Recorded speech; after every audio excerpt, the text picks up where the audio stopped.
This is Outside the Round with Matt Burrill, a Raise Rowdy podcast. Today, we've got our girl, Nikki Sanz, Giggs live. I'm glad you made it here. Thank you. And, I'm so happy to be here. This is yeah. awesome. How was your Memorial Day weekend? What'd you do? Oh my gosh. So I don't really get to take time off of this. Yeah.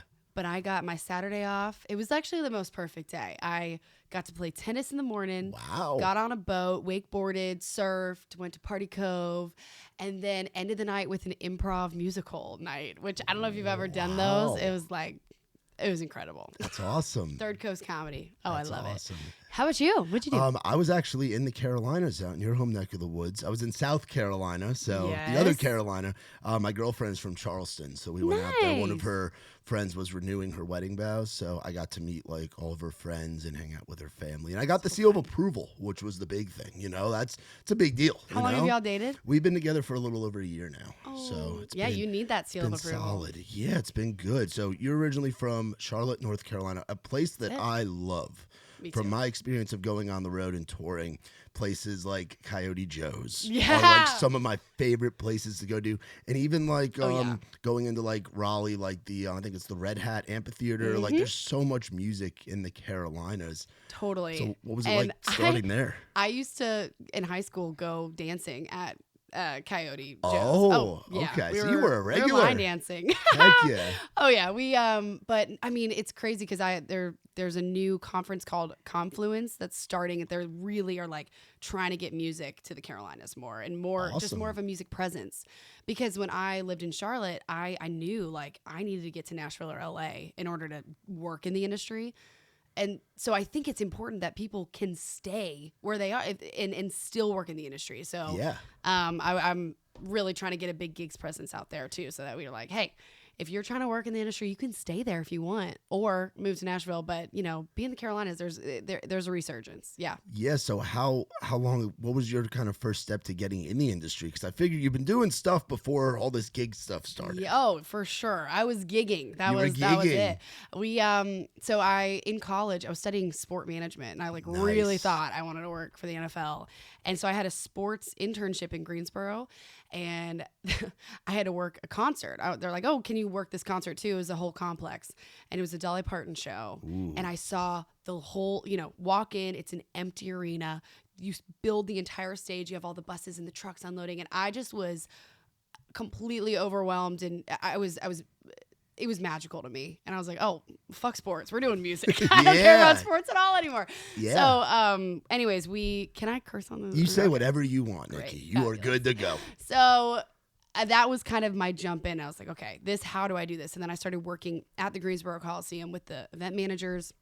They were my mentors. They used to be tour managers for like Pink and Michael Bublé, and they Oh, did production. wow. So they were on the road. Yeah. Then they worked in the venue, so they were like, as soon as you graduate college, you go straight to Nashville. You got to, get to know the union, get to know all the venues.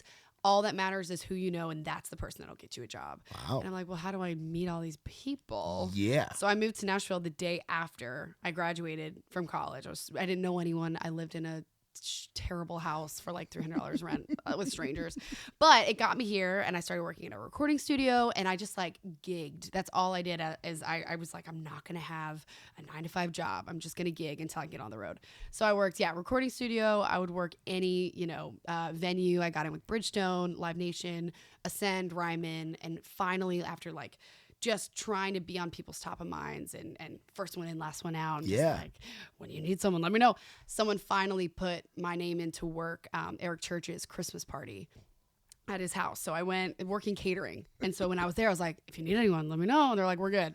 And I followed up. I was like, I'll work harder than anyone you'll ever find. Just give me a shot. Yeah. They gave me a shot the next day at rehearsals. They ended up firing someone, getting me in on the road. That was kind of my first step. So I got to start my first tour with Eric Church. It was like I was like, I don't belong here. This is insane. Which church tour was that? That was the Double Down tour. Ooh, that's a good one. Which was also the most insane tour to start out with. Like it was because you get to load in to a beautiful arena, and he has 2 shows back to back in the same arena. So you don't even have to load out and go to the next city. Yeah. It was real nice. And so then when like real touring started, and I was like, oh, you have to load out every night and load in the next day. Oh yeah. Oh yeah. I got a good deal the first one. Yeah. Hell yeah. That's awesome. That was kind of the start. And I mean, even when, especially with country touring, when you're doing Weekend Warrior, you're back every Sunday. So then I'm trying to fill in my days with other gigs. So that's when I would work, any sporting event. I would work corporate events, trade shows, TV and film, like anything to fill my time. So I was like just a true gigging professional. So then COVID happened, and we don't even have to get into that. That was tragic. But then when we went back out on the road 2021, I realized, oh my God, I don't think I like this anymore. I don't think I want to. I got really used to being home with my people. Yeah. So I got off the road and I was staffing tours. And that's when I was like, oh. Staffing tours, what does that entail? Because I didn't even know that existed. It's really boutique-y. So it's like with management companies that have the money to be able to say, hey, you guys have great connections.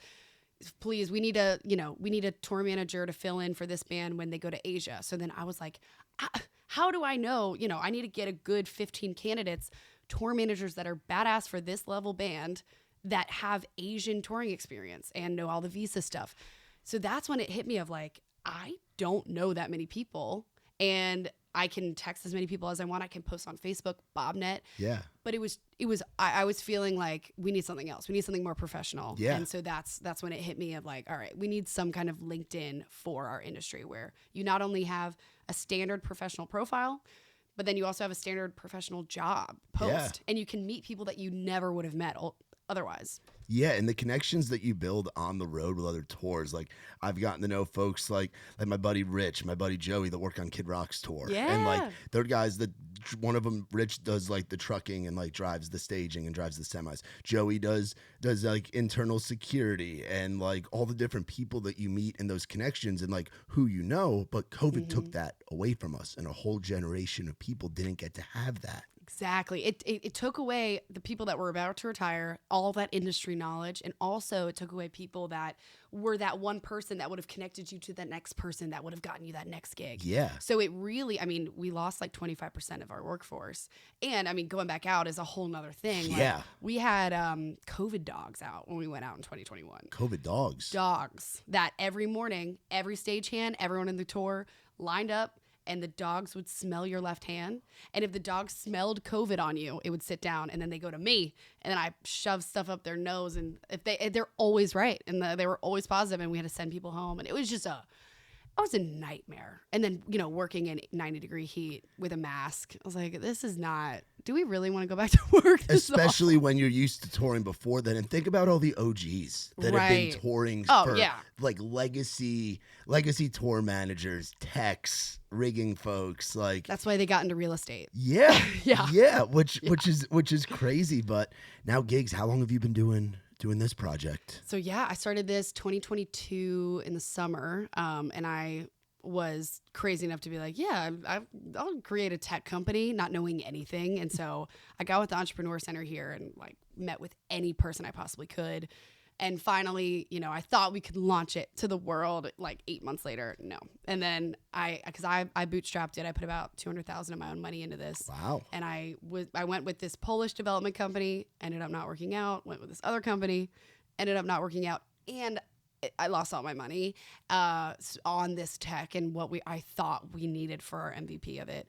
So then I had to start fundraising, and finally, so I've raised about $500,000 now with 14 different strategic investors, and we launched the product in November, so about 6 months ago, and now we have over 10,000 people on there, 400 companies. We've filled 200 jobs, over 200 jobs now by like Live Nation, Red Light Management, Claire, Tate, PRG. Like it's blowing my mind that it's working so well already. We got a lot of work to do, but we're thrilled, and we're still raising money. It's just a never-ending, tech company. If you're doing it right, you got to spend the money where it matters. Yeah, absolutely. Yeah, that's so fucking cool to see. Someone who was out doing the Weekend Warrior stuff's what I used to do. Yeah, okay. I want to hear more about that. You were merch? I was in merch, so I was the merch guy for Muscadine Bloodline for about a year. Oh, nice. And that was fun. I was with them right before COVID, so it was like before Me on You had come out. It's when like Porch Swing Angel was the big song. Yes. So I was out with them in the Sprinter van and just dogging it and going. And then COVID hits, and then I ended up getting connected with Trey Lewis. Him and I hit it off, become good friends. Dick Down in Dallas does what it does. Trey needs somebody to sell the Dick Down in Dallas t-shirts and the stickers and all that stuff. So I ended up going out with him because he started touring again December of 2020. Like, whoa. Right, yeah, Oh, yeah. Risque. Lots of time to Texas and Florida. I was about to say. Lots of trips in Texas. Not going to California. And it was wild. And then I got thrown into the tour manager role, and I had never done it before. And having to go some weekends in a van. The good weekends we're in a BAM wagon. Then eventually we're in a bus for a little bit. Then we're back in the van. And who's driving? Are you driving? I'm driving. I'm driving that bandwagon. I'm like a Warped Tour roadie driving that bandwagon, sleeping in that front bunk. Just going, and then we were doing it. And then we did the Kid Rock tour for a year, and getting to see how that operates and all the different people. But to go from that life to now you running a business like this, and to see the success that it's having, and I see your face everywhere. Like you guys do such a good job. I was gonna say I don't know if that Annabelle. Hello, Annabelle. Great job. Oh yeah, constant social media and all the different conferences that you're going to, and the different people you're getting to speak in front of, because it's the music industry is a world thing. We happen to live in a hub in Nashville, and there's other hubs like New York, like LA, like Austin, Texas, and I'm sure there's hubs in London, in Tokyo, in different places. Oh, yeah. And this service can be used around the world. It's not a niche Nashville thing. And it can be used for all live events. Yeah. So that's kind of the long term. We're starting niche with touring in the U.S., but then, I'm going to New Orleans on Sunday for a conference for NIVA. It's a National Independent That's Venues a big Association. one. Amazing. Yeah. Huge conference. And I'm like, oh my gosh, we've already had so many venues hiring people successfully, not only for the day-to-day operation staff, but security, and then also for, the internal full-time staff team that's like talent booking, and like they're doing marketing, and so venues, huge client of ours, big employer posting and jobs. that's where you started, was on the venue side. So it's Exactly. cool that you get the venue side, you understand the sporting event side, because that's your big passion, which I started out with sports too. Sports is where I What were you I doing? got my start. So I wanted to be like, I had a sports blog when I was like 12 years old, and I was like, I want to be with ESPN, I want to do this, I want to do that. I grew up in New York, so like you have the Yankees and the Giants, and it's like you have 13 professional teams. We're spoiled up there. And then when I was in high school, I interned with the MSG Network, and I was doing on-camera stuff with them, writing blogs, doing beat writing on lacrosse and wrestling and hockey and all this different stuff. But then the music industry just took a hold of me when I was in college. Yeah. Right? You just forget about little sports. Yeah. Which is crazy to say, because the sports industry and sports entertainment is massive. Yeah. But there's something about music, and there's something about the energy of it. Are you a musician? No, I have no musical ability. Wow. Okay, but you're an appreciator. I say that I'm good at listening, and I'm really good at talking about it. Okay, yeah, you definitely have a voice. You got it. Yeah, you should be doing a podcast. I got that radio thing. Yeah, I used to. That's true. The radio station I worked with a soccer mom station. It's adult contemporary, but it's soccer mom. So it was today's hits, yesterday's favorites, Magic 98.3, and it was like Bruno Mars, Bon Jovi. It was talking to soccer moms in New Jersey kind of thing. And I always like doing the broadcast stuff, but then you get down here, and it's like the songwriting community is kind of its own thing. Then the artists that are cutting their teeth, and then you have like the labels, and then the booking, and then the management, and then the touring's a whole other side. And it seems like Giggs, you're able to help everybody along that chain. People forget about hundreds of people that put on every single show. Hundreds of people that most of them aren't even going to the shows. They're routing, they're booking, they're doing all that. They're getting the artists prepared. They're the design team. They're the pre-production team. Hundreds of people go into every show, and you don't, the average person doesn't even think about, that there are people up hundreds of feet up rigging and actually getting the scaffolding built in each place. What does it take to put on a festival? How many people does that take? Like I dipped my toes in the festival world and quickly realized I didn't want to work another festival. That's a big part of what we do with Raised Rowdy. We go to a lot of festivals. Amazing. We kind of started as like my business partner Nick, who's the founder, when he started it, they were going to a festival in Ohio, just being country music lovers, and then it evolved into being a company. But so we're going to I think 10 festivals this year. We've already done 3 of them. The next 2 weeks we're going to be going. We're going to be emceeing on the stage and doing all kinds of cool stuff. Yeah, the tailgating Tall Boys in Iowa and in Illinois, which is going to be pretty wild. Oh my! But it's the festival thing is a whole different thing. And then you were talking about people getting out of their jobs, or like COVID made things like really weird. I remember the bus shortage. It's still It's still a thing. Yeah, it's oh gosh, constantly text. Anyone have a bus? Anyone know about? Oh yeah, or a bus driver. Which I'm sure that's an occupation that gets filled with gigs too. Oh, big time. We anyone from a tour manager, production manager to rigging, audio, video, lighting, makeup artist, catering, hospitality, bus driving, truck driving, security, VIP. I mean, it's like everything that you could possibly think about is backstage. But, you know, we're already in corporate events. We're already helping with TV and film.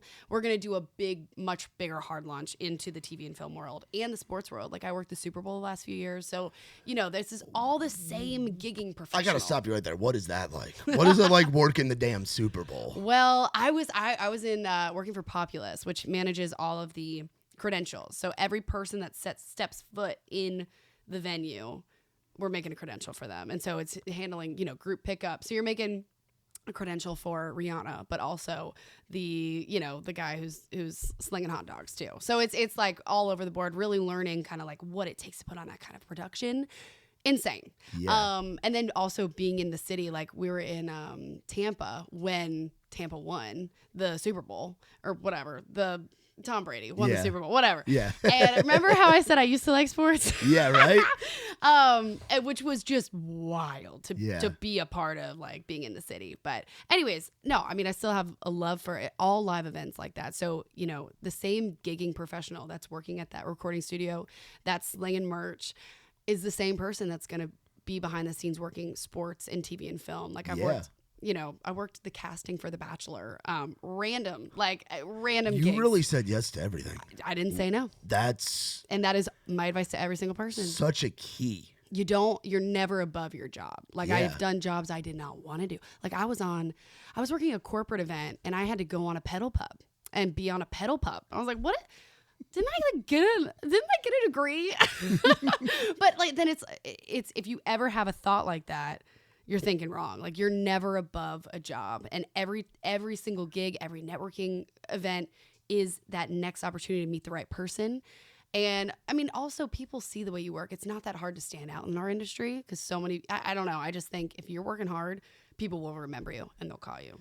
Yeah. And that's such a message because we have so many people moving to this town. Yeah. Every freaking day. I think at one point it was like 100. It's probably more than that now. I think that was when I moved here. It was 100. I was one of those. When did you get here? 2018. Yeah, we got here same time. It was October 2018. I was May. You were May? Okay, so you were.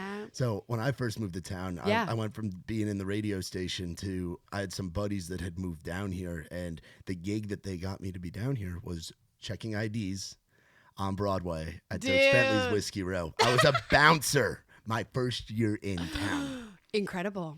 What'd you learn? Oh, I learned a lot. I learned that I'm glad I quit drinking. That's for sure. I learned how different people are, and you see everything on Broadway. You know, really it's funny. One of my first jobs, I was working for a recording studio, and we did tours. And so the producer there was like, "Can you go on Broadway and hand out flyers?" And yeah, like, street team it. No, but then I mean, it sucks. But it's like you don't say no to a gig. What that led to, and what the tour has become, Nashville Studio Tours, massive operation now. It's incredible. And so kind of being on the ground floor of that and like those sales and the cold calling, like you just don't know what you're going to learn in everything. Yeah. And if you think you're above any job, like you're not meant for this industry. Yeah. I mean, I have all kinds of war stories from Broadway, you know, and doing that. But there was a guy there that I worked with. His name was Tyler. And then Tyler got the Muscadine front of house gig and was like, "Hey, I think you'd be good at selling merch." And I almost didn't take the gig because I was like, I need my $15 an hour on Broadway and the door money that you get working the door. That's a whole other conversation. Let's talk about that. Yeah. That was back in the day. But by being at Whiskey Row and meeting the folks that I did there, that led me to the Muscadine gig, which led me to the Trey gig, which led me to meeting my business partner Nick with Raise Rowdy and getting the other half of that. And now we've been doing this full time for a year, and there's nothing in it, but it's every little step. Mm-hmm. And in this industry, you're not going to get, from a LinkedIn posting like, "Oh, how'd you get this job?" Well, I applied to it on LinkedIn or Indeed. LinkedIn sucks for music. No one's on it. That's why we need gigs. Yeah. Everybody else on it, like my little brother that works in like FIDI up in New York is like, why is it, what you should put your stuff on LinkedIn. I'm like, dude, nobody sees it. Instagram is more of our, I call Instagram the Nashville business card. But now, with a thing like gigs, if you're, especially like with us, professionally, professionally, and someone that's in the industry but isn't writing songs, isn't playing in the band, isn't on the stage during the performance or in the writing room, this gives us something. Exactly. So on the gigs profile, you can show any touring experience and non-touring. So whatever, any gig you've ever worked, put it. It's important. And then you also put, if you can work any consoles, any qualifications you have, certifications. And then you got, your references on there too. And then I can be endorsed by, you can endorse me for being a tour manager or production assistant. Is it someone you worked with or someone that you saw along and then the way? you're publicly putting your face on my profile saying, I endorse Nikki, which is important for this word of mouth industry. Yeah. You can also endorse me for a good hang, for a good, punctual bus hang, like things that do really matter. Bus hang and punctuality are so important. Trustworthy. Yes. The soft skills. Sometimes you're like, man, I don't need, a really skilled person. I need someone right off the bat. But if they're endorsed for being a good hang and I can trust them around my people and like they're not going to cause an issue or any drama, like you're going to hire that person always. Yeah. Yeah. So it's interesting kind of creating a professional network for people who refuse to be corporate. But we need it. And I mean, we had our first kind of like professional networking event, but we had it at next door to the Basement East at Lakeside Lounge. That is perfect. Yeah. Good on you. Oh yeah, we're gonna have it at all dive bars. We're gonna network at a bar, and it's gonna be a hang. It's gonna be a hang. It's gonna be a hang, and be like, oh, like not the stuffiness of like picking up your card and being at the table, but actually hanging with other guys and girls that are in the industry. That's the way to do it. Honestly. We raffled off a pelican too. It was like an awesome pelican. So we're like giving people what they actually want. Yeah. But I know people got gigs from that event. They were like, they would message me and say, I actually got coffee with this person and they're gonna take me out on the road for this thing. And I'm like, we have done exactly what we're meant to do. And so we're going to actually have events up in Boston. We're partnering with Berklee School of Music. We're going to have them in New York City. We're going to have them in LA, some in Florida, New Orleans, Austin.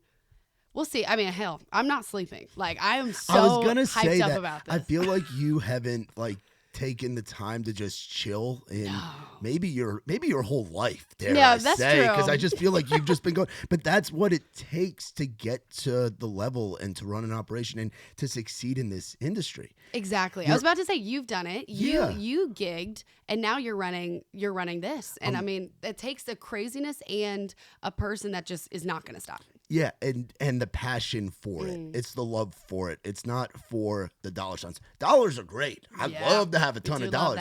But there's something special about, like with us, we do a lot of live events in town. We do 10 to 15 Raise Rowdy events a month, whether it's writers rounds, our full band showcases at Losers.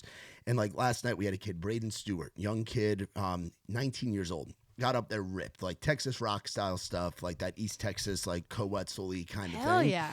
And getting to be his first show in Nashville and seeing him, and it was a little 3-piece thing, and seeing him and his guys, just the joy and the excitement they had of playing a show in Nashville. And it's like, that keeps me going for what we do. And that's our part of it in the community. Just like for you, it's hearing that this guy or this girl came to Lakeside and then got a job.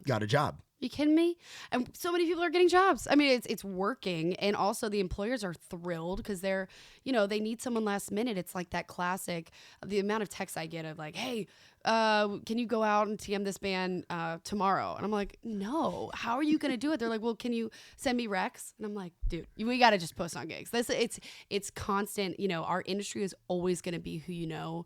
And like, there's something really beautiful about that. Yeah. This is like the only industry other than like cruise lines where you're living with people and working with them. And we're a bunch of crazy carnies that, are in this industry. Yeah. But, I was given this advice that like for gigs in particular, you date the model, you marry the mission. So with what you're doing, you're marrying the mission of bringing music to people that lights you up. That's why you're in this. Yeah. You're kind of going from being a part of it and selling merch and being with the artist. Now you're putting on shows. And so like what we started as, I was like, this is just for touring, and now it's all live events. Like the way that our model is structured, the way that our, we're monetizing things keep changing, but the mission is just keeping the live industry alive. That's it. Yeah, because it took such a big hit a few years ago. And Yeah. think about all those venues that closed or got bought out and aren't the same. Like we were talking about the Carolinas before, and you being from Charlotte, and Carolinas with country, with all music are great. There's a venue that just shut down out in Greenville, the Blind Horse Saloon. Oh my That's gosh. been around. Been around for years. Mm-hmm. They were one of the spots where people could get the Witcher. You can get a Jack and Coke in a pitcher for like $8. It was a wild, bring it back. Was a wild joint.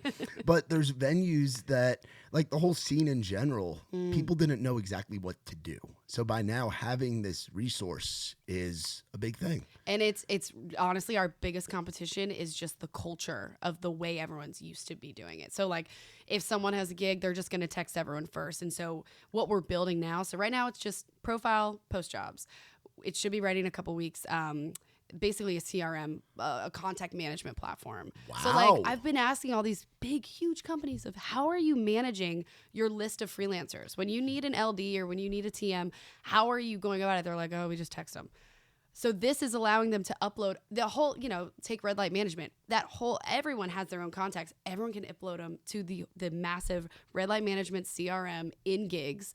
Go to those people first. And when they can't find anyone, they could either post a job or they can search our full database. And so we're building this out. We're going to integrate a whole calendar component. So it's like, you can see when people are available or not. And there's just a lot we can do. Yeah. Wow. We got a good team. Yeah, so how many people are on the team right now? I know we got you, we got Annabelle. Got Annabelle. We got Annabelle right there. Yeah, if you see my face, it's because of Annabelle, so thank you. And I don't have to watch all of it. She does. That sucks.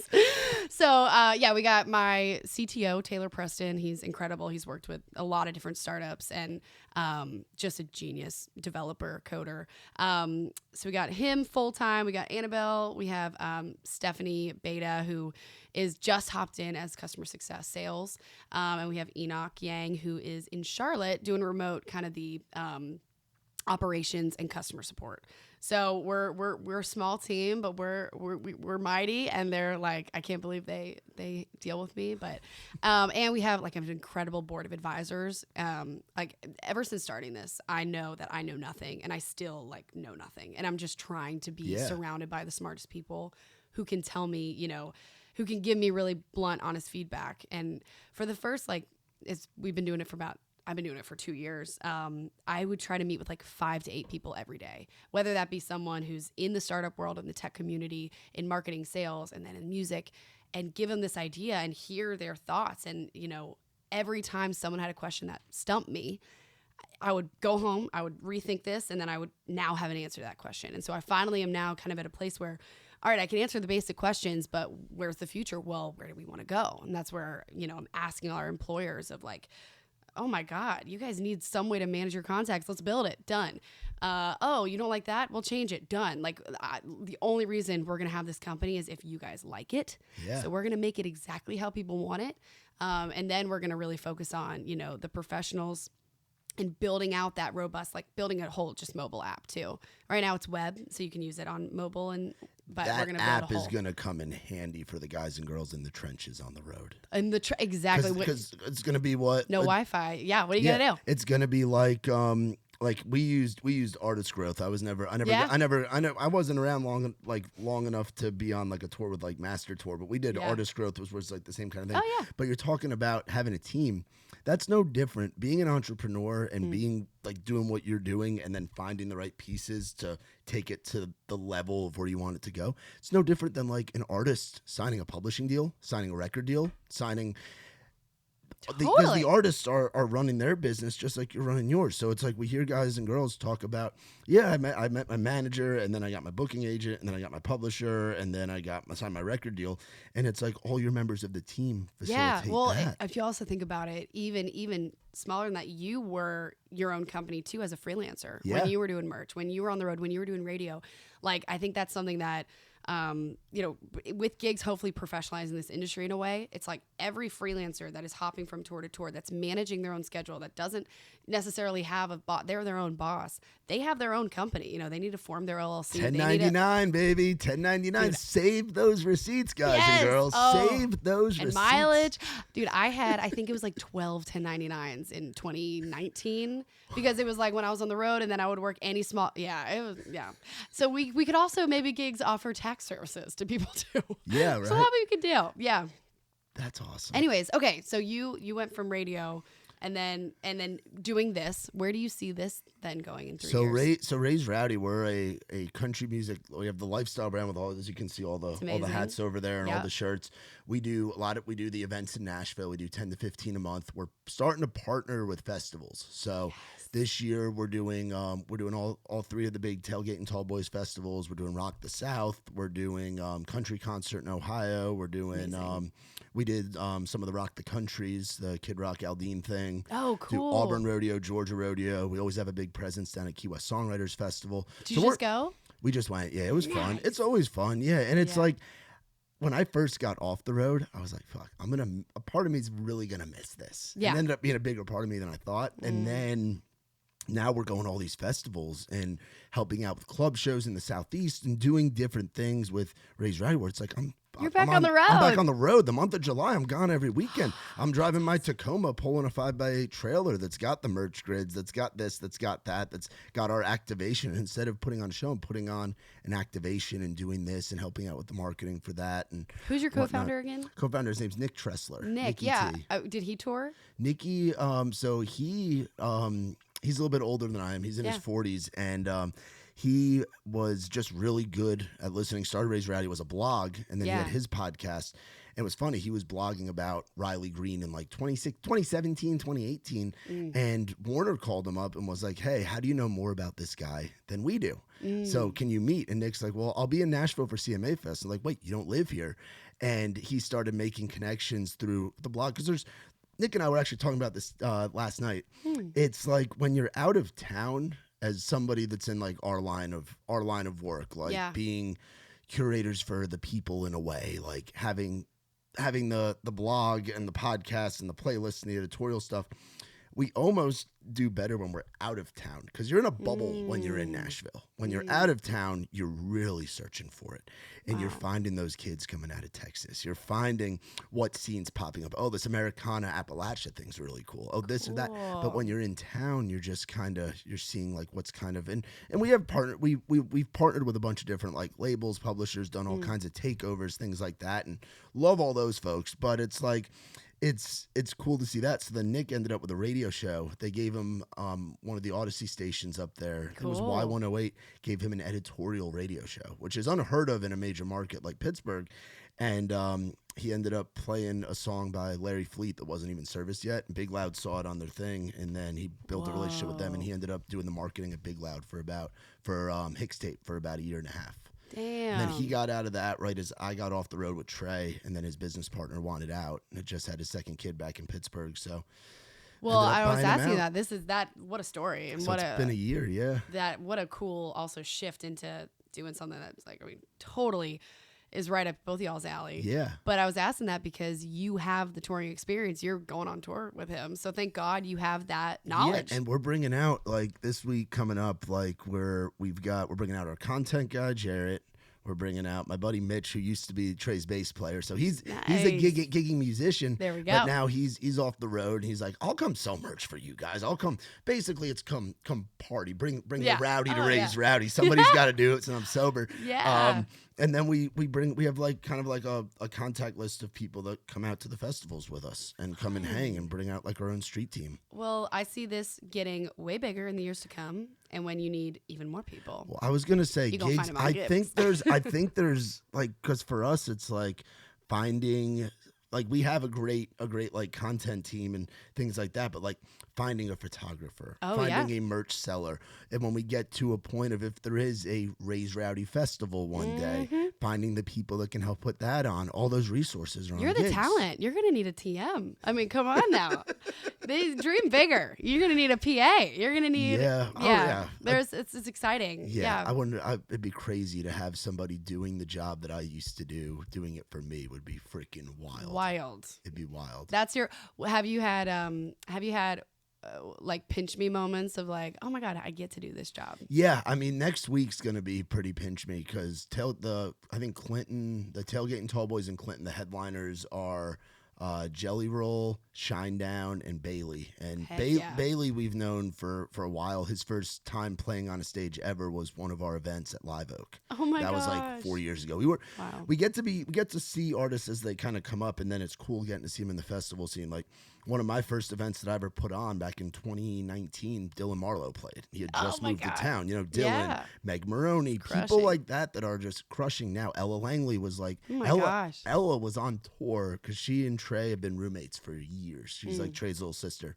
And during the Dick Down in Dallas days, Ella was riding in the van with us. Dude. In the 4350 opening acoustic. She probably did like 40 or 50 dates with us over the span of like a year and a half. So to see where she's at now, where she's got that big song with Cameron Marlowe that just went to radio. So getting to be on stage for 10 minutes at a time, hyping up the crowd at a festival like that and getting to introduce people that I once introduced at Live Oak at a festival, that's going to be a pretty big pinch me moment. Congrats. That is so amazing. Have you had any yet? Like what's been one of yours? Well, being asked to talk about, you know, being an industry expert on podcasts and in conferences is like what? I'm 28. Like yeah, same. I'm actually. When's your birthday? January 19th. January 19th. Are you? I'm January 23rd. She's 24th. No shit. Would you look at that? You're a little Aquarius. That. All the Aquariuses. No, I'm a Capricorn. Well, none of this matters. I don't know. I don't know. But anyway, I think I'm an Aquarius, right? Okay, cool. Confirmed. Yeah. Okay. So I think. Well, the first pinch me moment was like literal. I mean, Eric Church was also like one of my favorite artists, favorite music.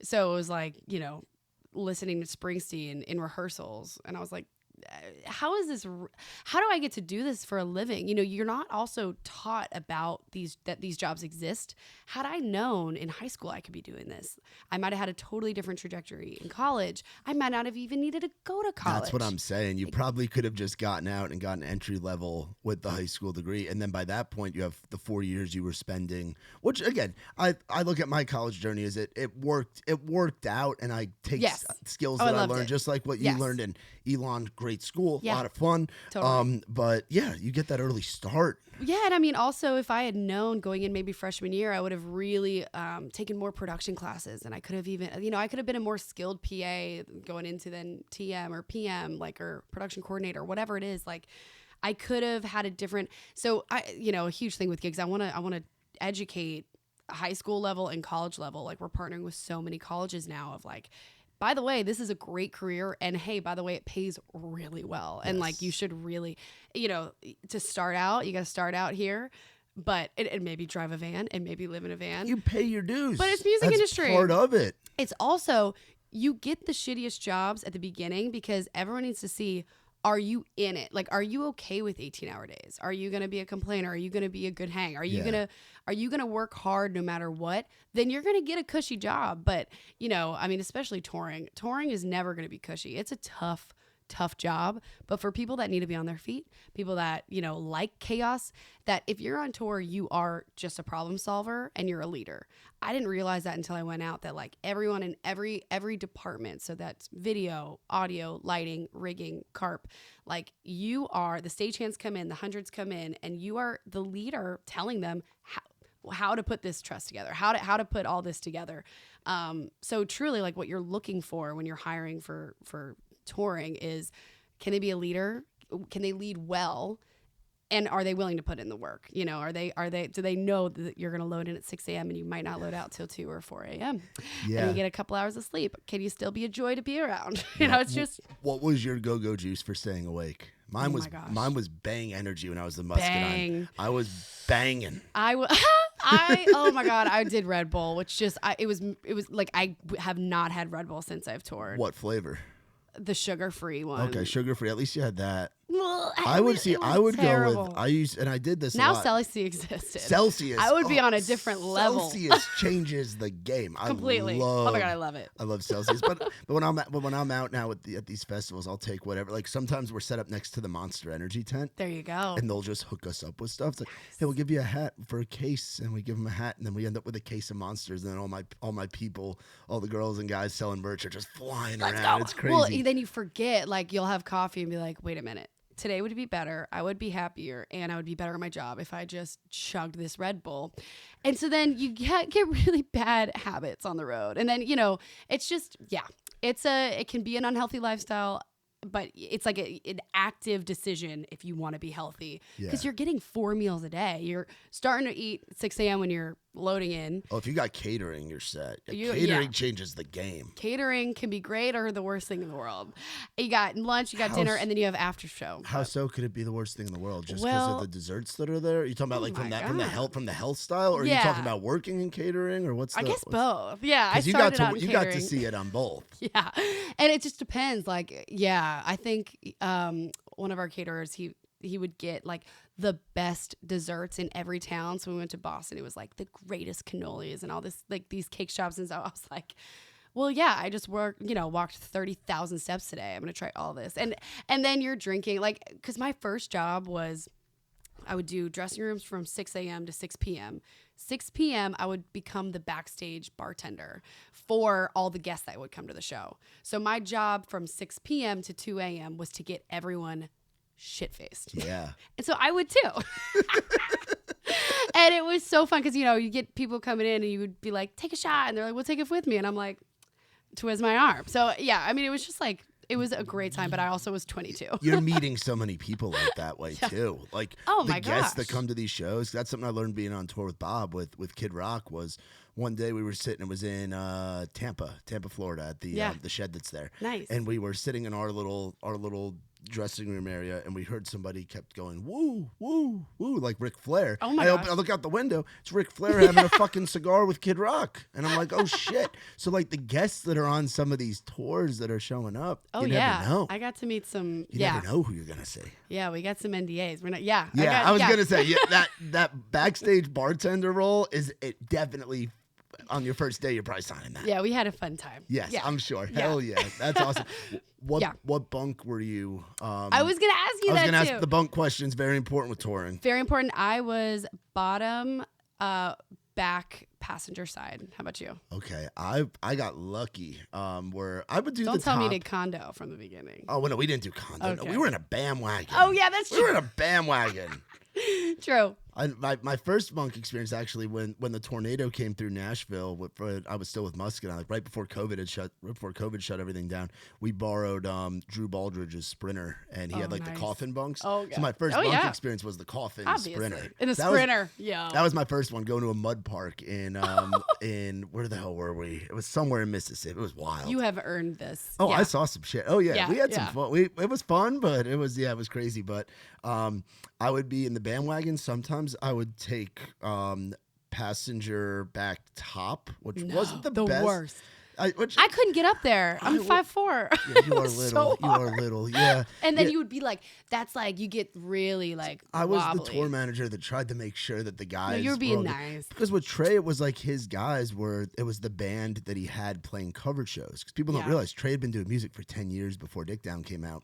Wow. The week before it came out, he was sleeping in his van with his other guys playing at a tin roof in Raleigh, North Carolina.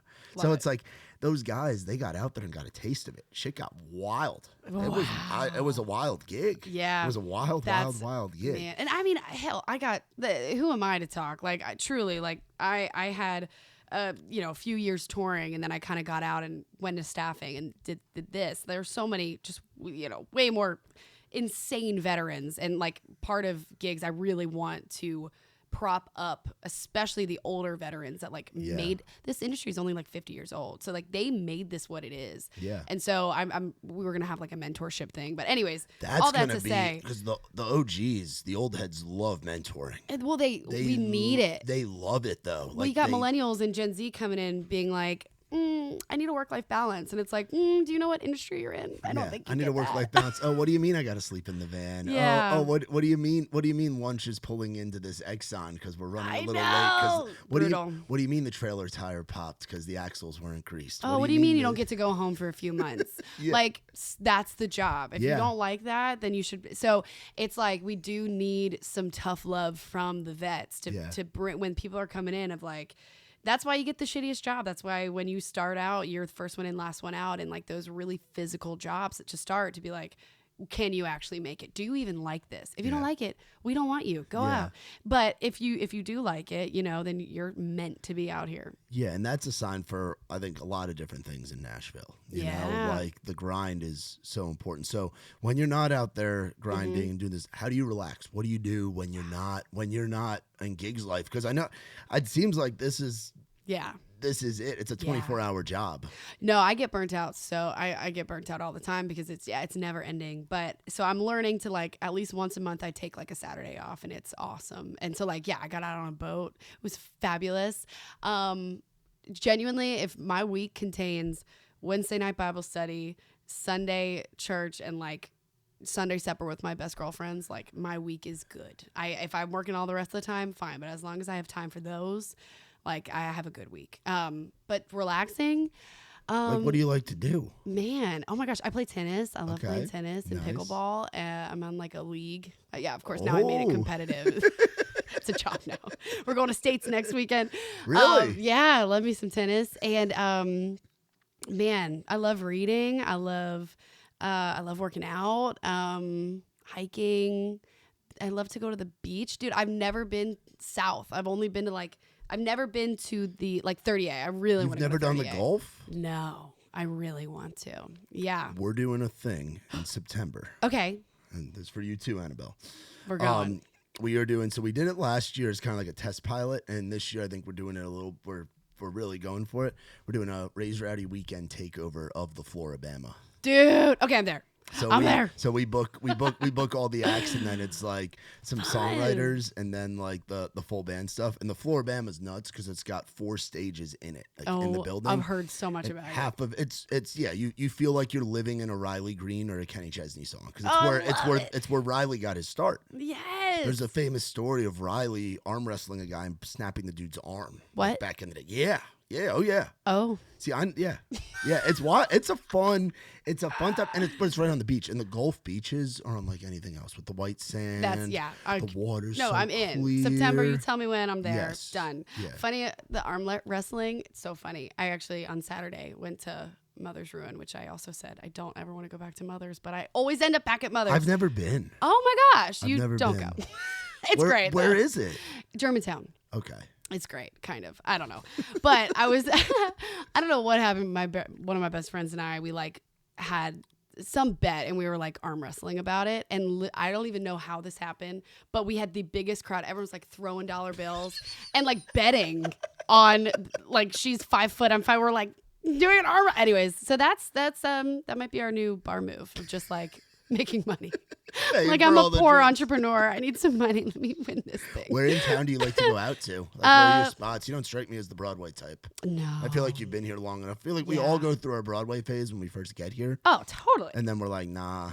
No, and you know, I went from Broadway phase, and then I did the Printer's Alley phase. Okay. And I kind of feel like I want to go back to Printer's Alley phase. That was a really fun. Boogie Bar. Miss Kelly's. Yep. Yeah, damn. Yeah, Germantown's fun. I live in Sylvan Park, so I love Neighbors out Neighbors there. is a staple. Where do you go? I live out here in Hermitage. So, and then my girlfriend lives up in Cross Plains, but she did a little stint living in the Gulch. Yeah. So I spent some time in there. I got my Gulch. I was a Gulch boy for about 6-7 months. Pinkies up. It was different going into places like the pub, and now they've got Neighbors over there. I know. I've heard it's great. For me, it's been Midtown for a long time. So I had to take a break from Midtown, but I'm willing to give it another shot. Where were you? Were you a Tin Roof girl? No. Okay, so that's no. good. That's good. That's no, good. but I was a loser's girl. You were a for loser's sure. girl. Okay. And a Red Door. Yeah, I had to take a break, dude. I don't get to do anything fun anymore. So no, I want to do that. I miss Red Door Mondays and all that good stuff. Red Door would be a good spot for you to do one of those. That's the networking next things. That would be a fantastic spot. Think of all the connections that have been made sitting on that patio. Imagine doing like a happy hour.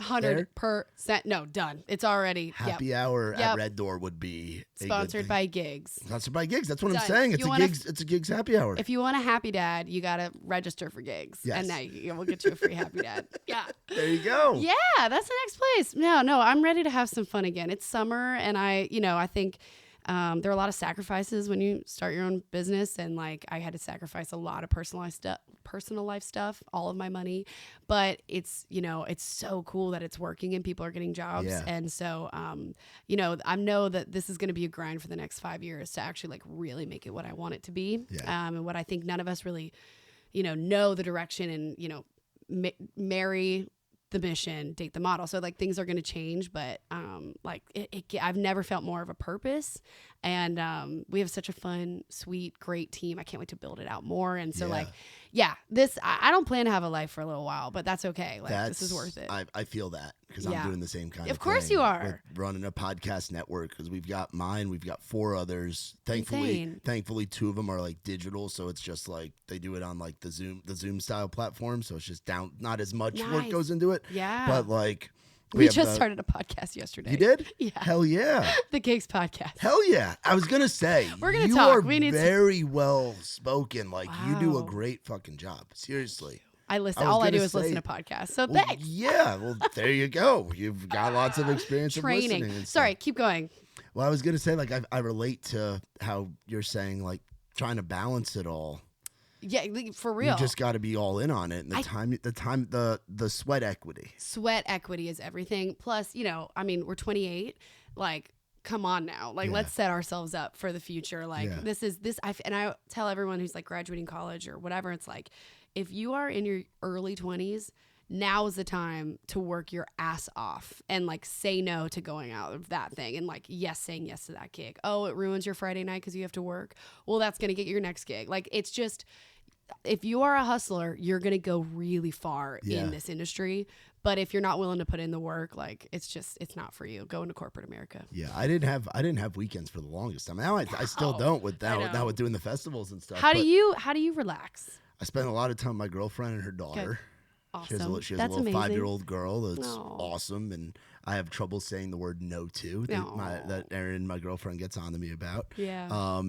And I mean, like tonight I'm going to a show, but I'm going to like enjoy the concert. I'm going to see Tyler Halverson and Carson Jeffrey over at Basement East, so I will definitely be popping by Lakeside Lounge. Yes. No, but enjoying a concert enjoying the music is incredible. Because that's the reason I got into this shit. Exactly. Because I enjoy it. Oh my gosh. That was like, that was another little pinch me moment of like, oh my gosh, I don't have to deal, when I'm like going to shows now, I'm like, I don't have to deal with any of the things going on. I just get to sit here and listen to some good music. Oh, the video board's off from the sound. I don't have to worry about that. Oh my gosh. There's this issue. Oh, but I'm critical as hell though. I'm you're watching how changeover's going, and you're analyzing it. It's like a former athlete watching somebody play. Yeah, but it's also but then you have such an appreciation for all of it.